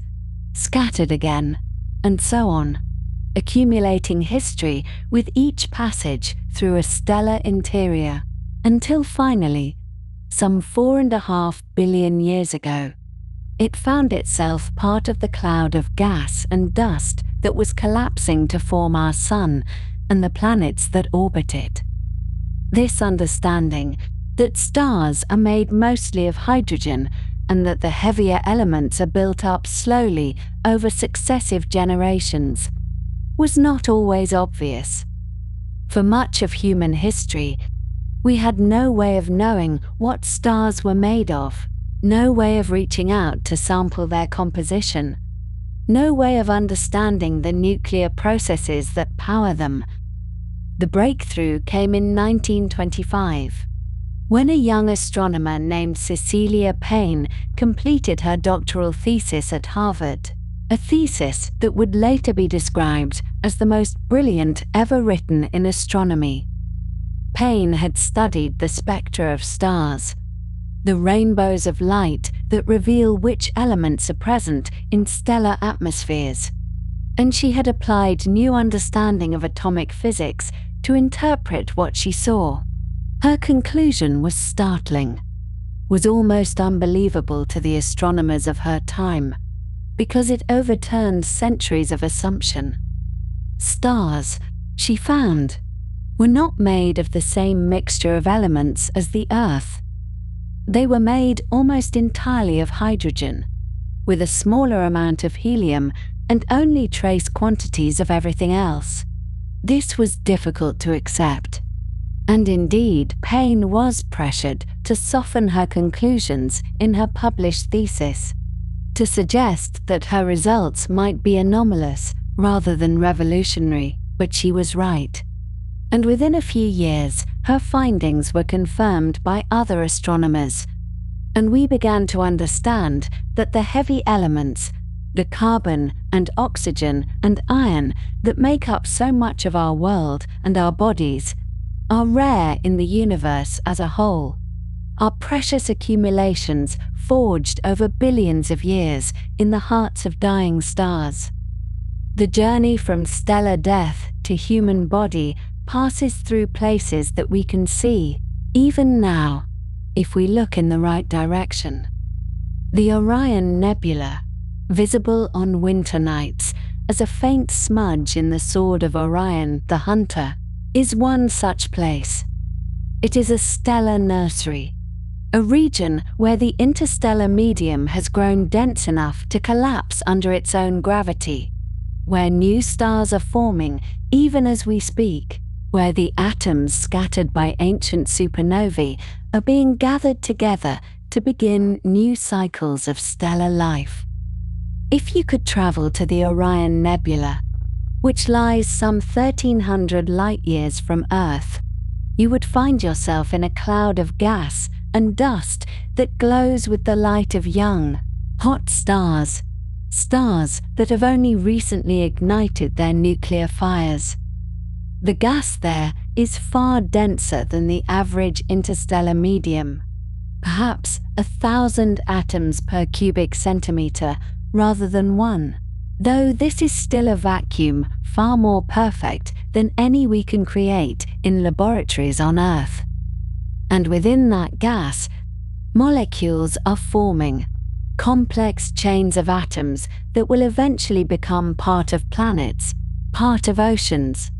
part of the bodies of whatever living things might someday arise on worlds we cannot yet imagine. The atoms that became part of you passed through a cloud like this one, though not this particular cloud, some 4.5 billion years ago. They had spent millions of years drifting through the dark, through the sparse emptiness of interstellar space, and then they began to feel the gentle tug of gravity, began to drift slowly inward, began to crowd together with other atoms in a process that would eventually produce a star and a family of planets orbiting that star. The journey from stellar death to planetary birth takes an almost incomprehensible amount of time by human standards. Millions of years of drifting through space that contains almost nothing, followed by millions more years of slow gravitational collapse, followed by the violent early history of a new solar system, the collisions and impacts and heating and cooling that shaped the planets into their current forms. And yet, from the perspective of the atoms themselves, if atoms can be said to have a perspective, this was simply another stage in an existence that stretches back to the first moments after the universe began. Tonight, as you lie here and listen to these words, the atoms in your body are continuing their journey, though you cannot feel them moving. They are bound together now, locked into the complex structures of proteins and fats and nucleic acids, but they will not remain so forever. Eventually, as all things must, the body you inhabit will release its atoms back into the world, and they will begin new journeys,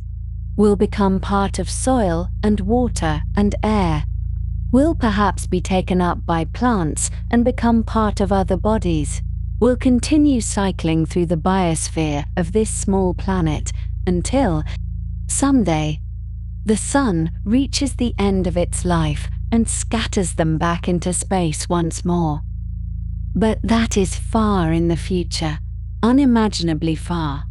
and need not concern you now. What matters now is simply the strange and wonderful fact that you are made of atoms that have wandered through darkness, that have known the interiors of stars, that have drifted alone through the near emptiness of space for longer than there has been an Earth to stand upon. They have arrived here, have assembled into the precise and intricate arrangement that is you, and they will remain here for a while, doing the quiet work of keeping you alive before they move on to other arrangements, other journeys, other forms. There is a thought that arrives, sometimes, in the quietest hours, when the mind is settling towards sleep and the ordinary boundaries of selfhood begin to soften at their edges. It is the thought that you are not separate from the universe in the way that a stone is separate from the field where it lies, or in the way that a cup is separate from the table that holds it. You are, instead, something more like a pattern that the universe is making with itself, a temporary arrangement of ancient materials that have been traveling for longer than the Earth has existed, longer than the sun has burned, longer than our entire solar system has occupied its unremarkable corner of one spiral arm of one ordinary galaxy among billions.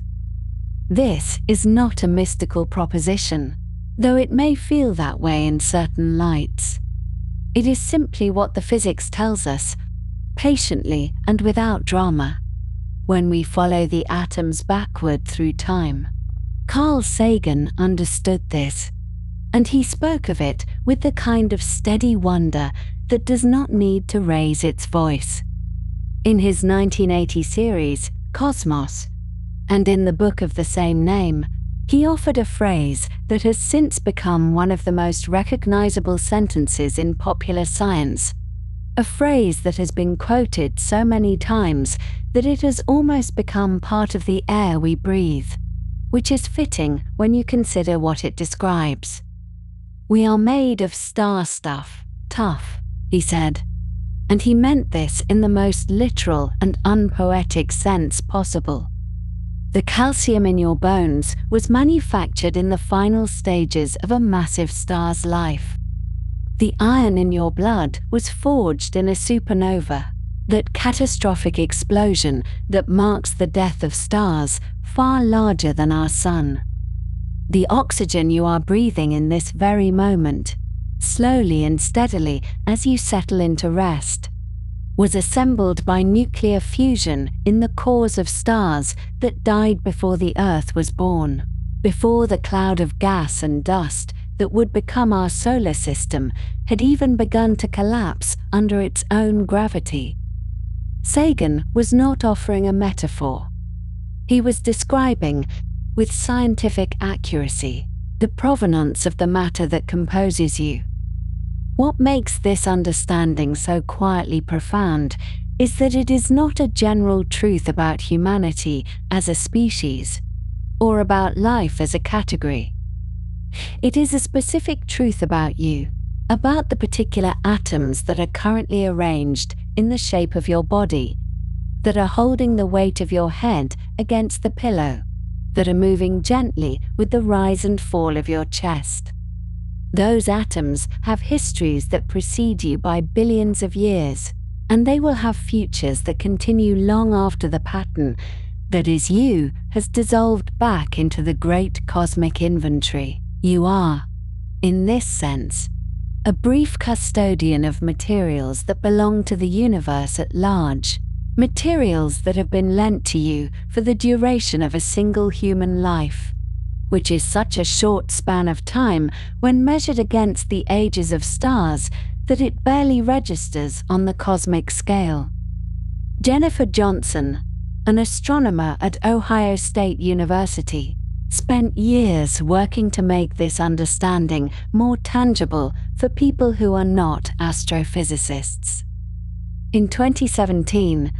she created a version of the periodic table that went viral, spreading across the internet in the way that genuinely illuminating ideas sometimes do, carried by the simple pleasure of sudden comprehension.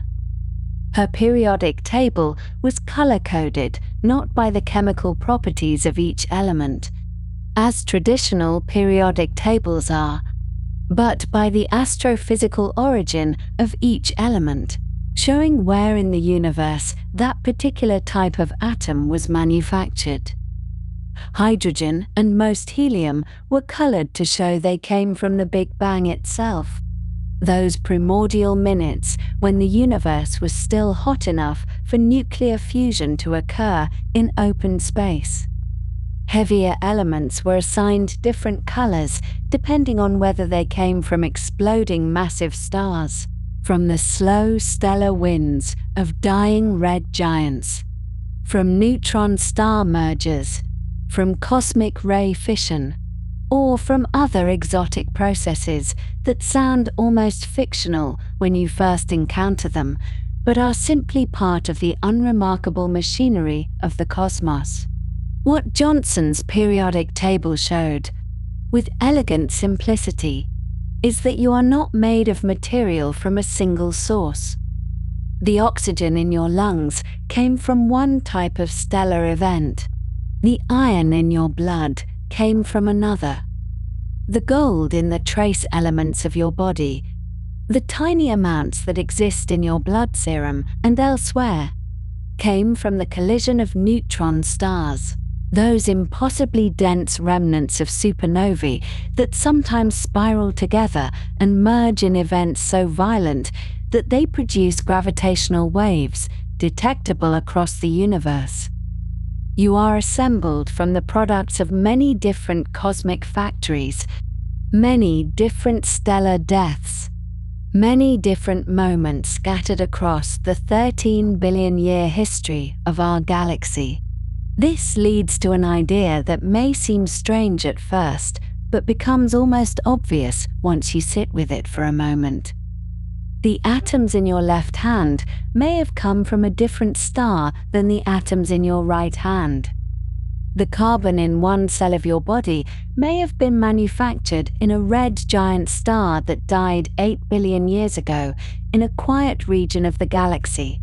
while the carbon in an adjacent cell may have come from a completely different star, one that died 7 billion years ago in an entirely different part of the Milky Way.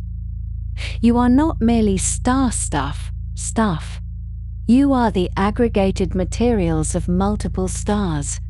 a composite being made from the deaths of countless suns. And there is no way to know precisely which ancient stars contributed to which parts of you, because the mixing that occurred over billions of years in the interstellar medium has blended these materials beyond any practical hope of tracing individual lineages. In 2015, a team of astronomers working with data from the Sloan Digital Sky Survey published results showing that the chemical composition of human beings is remarkably similar to the chemical composition of stars. This finding was not unexpected, given what we already knew about stellar nucleosynthesis and the origins of elements, but the precision of the comparison was striking nonetheless. They found that approximately 97% of the atoms in a human body are of the same types that make up the bulk of stellar matter, primarily hydrogen, oxygen, carbon, nitrogen, and smaller amounts of elements like calcium, phosphorus, sulfur, sodium, and iron. The remaining 3% includes the heavier elements, the trace metals and other materials that were forged in more exotic processes. But even that 3% came from stellar sources, just less common ones. We are not merely similar to stars in some poetic sense. We are made of the same stuff, in almost exactly the same proportions, distributed differently because we are condensed and cold and organized into biological structures, but fundamentally the same material rearranged. The Milky Way galaxy has been slowly changing its composition over the 13 billion years since it formed, a process that astronomers call galactic chemical evolution. In the early universe, almost immediately after the Big Bang, there were only hydrogen and helium and tiny traces of lithium, because those were the only elements light enough to be formed in the brief window of time when nuclear fusion could occur in the expanding fireball of the newborn cosmos. Everything heavier than lithium had to wait for stars, and the first stars took hundreds of millions of years to form. And then they had to live out their lives and die and scatter their enriched materials into space. And then new stars had to form from those materials and live and die and scatter their even more enriched materials. And this cycle had to repeat over and over, generation after generation of stellar life and death, for billions of years, before the galaxy became rich enough in heavy elements to produce rocky planets like Earth and complex molecules like the ones that make up your body. You are, in other words, a late arrival, a product of a galaxy that had to age for billions of years before it could produce you. The iron in your blood could not have existed in the early universe. The calcium in your teeth required multiple generations of stellar death and rebirth before it became common enough in the interstellar medium to be incorporated into a planet that would eventually give rise to creatures with teeth. You are not simply made of old atoms. You are made of atoms that represent the mature state of a galaxy that has spent most of its existence slowly cooking up the heavier elements that make complex chemistry possible. Neil deGrasse Tyson, the astrophysicist who has spent much of his career helping people understand their place in the cosmos, once performed a calculation that offers a different angle on this same interconnectedness. He calculated that with every breath you take, you inhale approximately one atom that was once inside the body of every human being who has ever lived. This is not hyperbole, though it sounds like it might be. It follows from the fact that atoms are very small and very numerous, and that breathing circulates them constantly, and that over the centuries and millennia, the atmosphere has been thoroughly mixed by wind and weather, the oxygen atoms that Julius Caesar exhaled, or that Cleopatra breathed, or that your own great-grandmother drew into her lungs on a winter morning long ago, have been dispersed so completely throughout the atmosphere that statistical probability ensures some of them are in the air around you now, and some of them are entering your lungs with each gentle inhalation. This means that you are not only connected to the ancient stars that forged your atoms, you are also connected, in a material and measurable way, to every human being who ever lived and breathed. The same atoms have passed through many bodies, have been part of many lives, have carried oxygen to the blood of people you never knew and will never know, people who lived in times and places utterly foreign to your own experience. You are sharing atoms with Shakespeare and with anonymous farmers who tilled soil in ancient Mesopotamia and with children who played on beaches that no longer exist. The atoms do not remember any of this. Of course, atoms have no memory and no experience. But the fact remains that the materials of your body have been part of other bodies, other lives, other stories, stretching back through all of human history and beyond, into the deep time before humans existed at all. Iris Sandstrom, a researcher who works with nitrogen isotopes in ancient proteins, has contributed to our understanding of how atoms move through ecosystems over time, how the same nitrogen atoms cycle from atmosphere to soil to plant to animal and back again, passing through many organisms across many centuries. By measuring the ratios of different nitrogen isotopes in ancient bone collagen and other preserved proteins,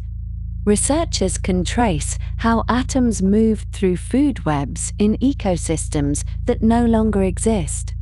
how they were incorporated into the bodies of animals and people who lived thousands of years ago. This work reveals the deep continuity of atomic circulation, the way that the atoms in your body are not yours in any permanent sense, but are simply passing through you on journeys that began before you were born and will continue after you are gone. The universe, in making you, has arranged some of its oldest materials into a pattern capable of contemplating its own origins. This is what Sagan meant when he described humans as a way for the cosmos to know itself. The carbon atoms in your brain, which were forged in ancient stars, are currently participating in the chemical processes that generate thought, that generate wonder, that generate the very curiosity that leads you to learn about where those atoms came from. The universe has made something that can look back at the universe and ask questions about it, and that something is you. lying here in the quiet of the evening,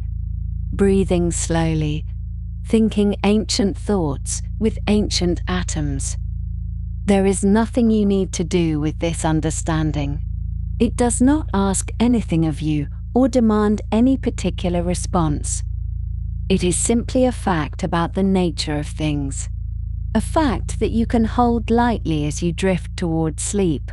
letting it settle into the same comfortable category as the knowledge that the earth is turning slowly beneath you, carrying you through space at speeds you cannot feel, toward a dawn you cannot yet see. The atoms will continue their journeys regardless of whether you think about them or not. They will persist long after the temporary pattern that is you has dispersed.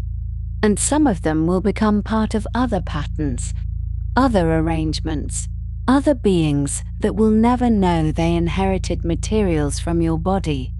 just as you inherited materials from bodies and stars and epochs you will never know. This is the quiet truth of atomic identity,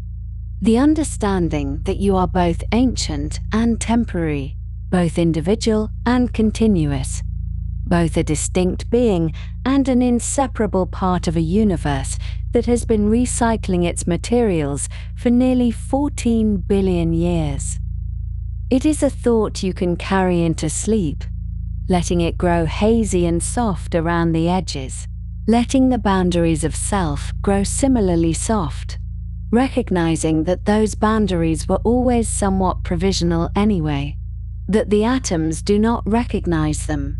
that the universe does not observe them, that you are simply one more momentary arrangement of star stuff, drifting now toward rest, part of a cosmic story that does not need you to stay awake to continue. And so we come now to the gentle conclusion of our wandering, a slow return from the small spaces of atoms and the bright interiors of stars, back out again to the widest view that human eyes have ever seen, and perhaps the most restful thought of all, which is simply that you have always been part of something far larger than yourself, something so old and so vast that even the numbers we use to describe it become soft and quiet in the mind, like large round stones worn smooth by an ancient river. Imagine, if you will, that you are drifting upward now, very slowly, away from the small concerns of the evening, away from the room where you rest, up through the atmosphere with its thin blue glow, past the orbits of satellites that circle in their patient tracks, out beyond the moon with its grey and silent seas, and further still, past the cold outer planets where the sun appears as just another bright star among many, and then onward into the deeper darkness between stars, where the distances become so great that light itself takes years to cross them, and where the silence is complete, and where you are, nevertheless, entirely at home. From this vantage, if you were to look back, you would see our sun as a small yellow point, unremarkable among the hundreds of billions of other stars in our galaxy. And yet, that small yellow point is the very furnace that has warmed your face on summer afternoons, and the source of the light by which plants have grown the food that built your bones, and the gravitational anchor around which your planet has completed 4.5 billion patient orbits since the whole arrangement first condensed from a cloud of ancient dust. But let us drift further still, out beyond our galaxy entirely, into the immense darkness between galaxies, where the spaces are so empty that you could travel for millions of years at the speed of light and encounter nothing at all. Nothing but the faint whisper of ancient photons streaming past on their journeys from distant origins, and where the only companions are other island universes, each one a congregation of billions of stars. Each star a potential forge for the same elements that now compose your quietly resting body. It was from such a vantage, or something like it, that the Hubble Space Telescope gave us one of the most peaceful images ever captured. In the winter of 1995, when astronomers pointed that orbiting instrument at what appeared to be an empty patch of sky, a region near the handle of the Big Dipper that seemed to contain nothing of interest, just darkness, a gap between the nearby stars where nothing visible resided. And they left the camera open for 10 full days and nights, gathering light with extraordinary patience, allowing photons that had traveled for billions of years to finally complete their journeys on that small electronic detector. The image that emerged from those 10 days of patient looking became known as the Hubble Deep Field, and it revealed something that still settles gently into the mind when you contemplate it, which is that the apparent emptiness was not empty at all, but rather contained approximately 3,000 galaxies, each one a vast city of stars, each one separated from its neighbors by millions of light years, and all of them stacked along the line of sight like luminous dust motes caught in a beam of light, stretching back through space and therefore back through time, since the light from the most distant ones had been traveling for billions of years to reach us. 3,000 galaxies in a patch of sky no larger than a grain of sand held at arm's length. And if you were to imagine covering the entire night sky with such grains of sand, and counting 3,000 galaxies behind each one, you would arrive at a number so large that it becomes quiet rather than impressive. A number that simply settles into your awareness like a fact about the depth of the ocean or the age of the mountains. Something too large to excite alarm, something that merely is. Each of those 3,000 galaxies contains, on average, something like 100 billion stars. And each of those stars is a furnace of nuclear fusion, burning hydrogen into helium or fusing heavier elements in its core. And around many of those stars, there may well be planets, and on some of those planets, there may be beings looking back at us across the same immense distances, seeing our galaxy as a faint smudge in their own deep field images, and wondering perhaps about the beings who might live there. The small creatures made of carbon and oxygen and iron who rest at night and contemplate the ancient light. The atoms that compose your body are of the same vintage as the atoms in those distant galaxies, formed in the same epoch of cosmic history, participating in the same universal chemistry, governed by the same quiet laws of physics that operate everywhere throughout the observable universe. And so, in a very real sense, you are not looking out at something foreign when you gaze at the deep field, but rather at a family portrait of sorts, a picture of your own extended ancestry, the vast community of matter to which you have always belonged. And then, in the summer of 2022, we received an even deeper view when the James Webb Space Telescope turned its much larger mirror and its sensitive infrared detectors toward another patch of apparently empty sky and captured what became known as Webb's first deep field, an image that penetrated even further back in time, revealing galaxies whose light had been traveling for 13.1 billion years. Galaxies that existed when the universe was only about 5% of its current age, when the first stars were just beginning to ignite, when the cosmic web of matter was still organizing itself into the structures we see today. The light from those ancient galaxies began its journey before our sun existed. Before our planet condensed, before any of the specific stars that forged your heavier elements had even formed. And yet here it is, arriving at last, carrying information about conditions that prevailed when the universe was young, when hydrogen atoms were beginning their long career of clumping together and igniting and dying and spreading their processed elements through space, when the whole grand cycle of stellar generations was just getting underway. And here is the thought that settles most gently into the mind as you drift toward sleep, which is that the hydrogen atoms in your body, the ones that compose most of the water in your tissues and participate in countless chemical reactions that sustain your life, are precisely as old as the hydrogen atoms in those most distant visible galaxies. Because all hydrogen atoms were formed in the same event, the same primordial nuclear synthesis in the first few minutes after the beginning, and they have neither aged nor changed since then, merely wandered through different regions of space, participating in different configurations,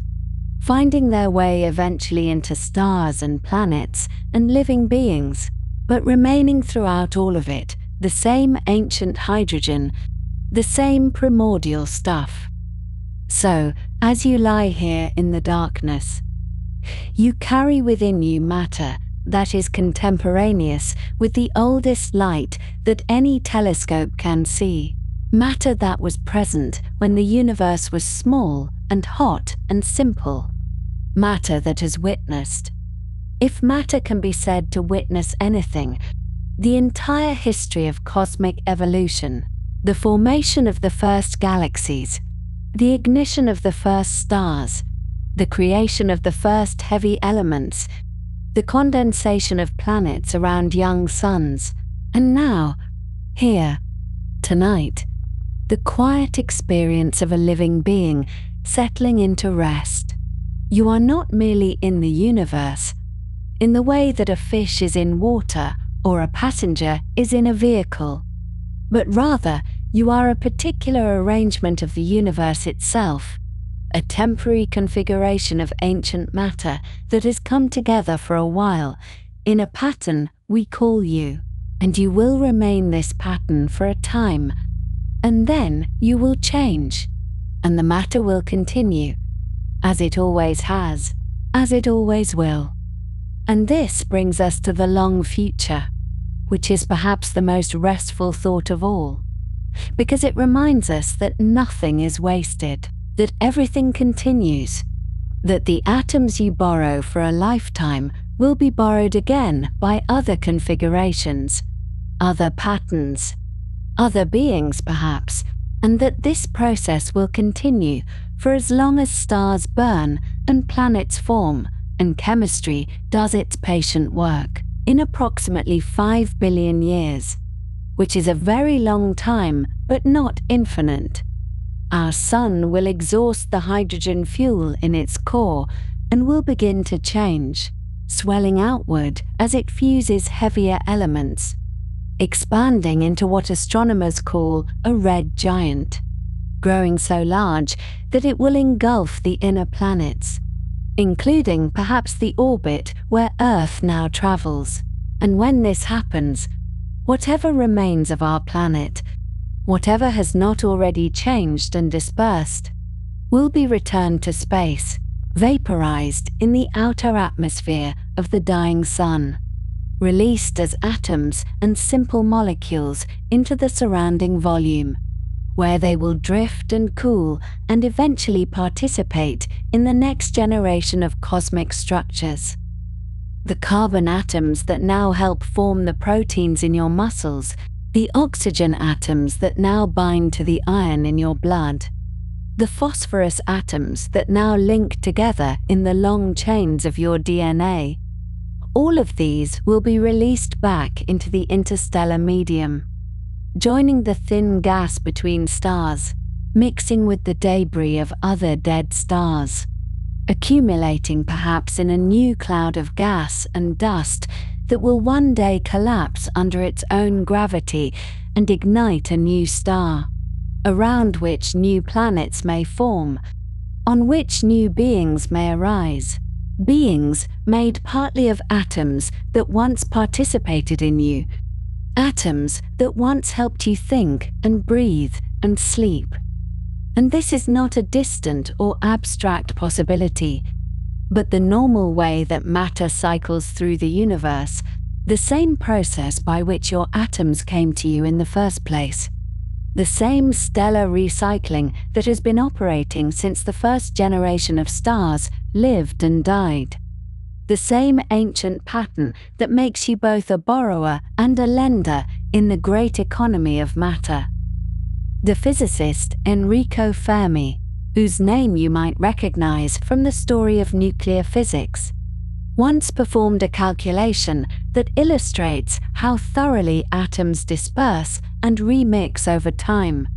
how completely the matter of the past becomes the matter of the present. And his conclusion was striking in its gentle way, which is that a glass of water,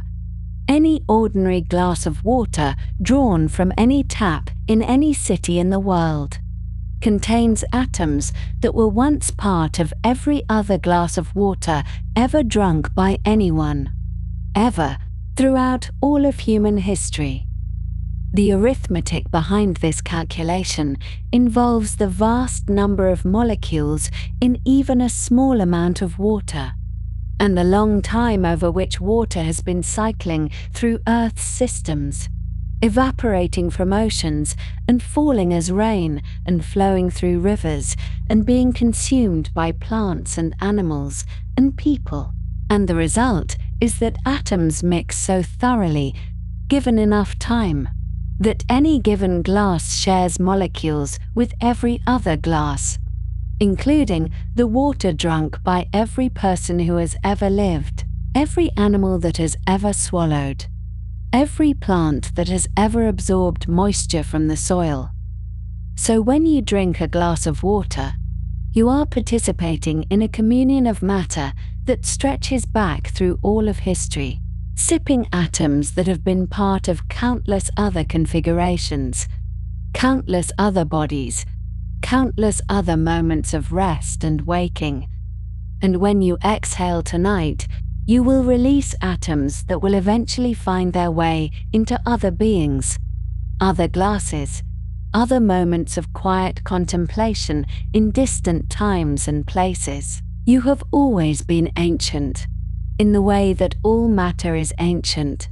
and you have always belonged to the stars, in the way that all heavy elements were forged in stellar cores, and you will always continue, in the way that matter continues, changing form but never disappearing, participating in configurations you cannot imagine, carrying forward whatever atoms remember of their long travels through space and time. The light falling on your closed eyelids comes ultimately from the sun, which is a star like the stars in those deep field images, and the warmth you feel is nuclear fusion translated across 93 million miles into the gentle frequencies we call heat. And the thoughts drifting through your mind are electrochemical patterns running through neurons built of carbon and oxygen and nitrogen. All of it ancient, all of it borrowed, all of it participating in the same quiet process that has been operating since the universe began. There is nothing to do with this knowledge except to receive it, to let it settle like sediment to the bottom of your awareness, to notice that it changes nothing about the sensation of lying here, nothing about the softness of the pillow or the gentle weight of blankets, nothing about the ordinary experience of a body preparing for sleep. And yet it somehow illuminates everything, adding a kind of depth to the moment, a sense of participation in something vast and ongoing and fundamentally restful. So, as you drift now toward whatever rest awaits you, carry with you the quiet knowledge that you are not alone, that you have never been alone, that your atoms have been part of stars and planets, and perhaps even other living beings throughout a history so long that numbers cannot quite capture it, and that they will continue to participate in the universe long after this particular configuration we call you has gently dispersed, returning what was borrowed, releasing what was held, continuing the ancient cycle that needs no supervision and asks for no permission. You have always been ancient, and you have always belonged to the stars, and tonight, as on every night, you rest in the company of matter that has journeyed across billions of years and billions of light years to compose, for a while, the peaceful form that lies here, breathing slowly, thinking soft thoughts, feeling the gentle pull of gravity, and drifting now, at last, toward whatever dreams may come.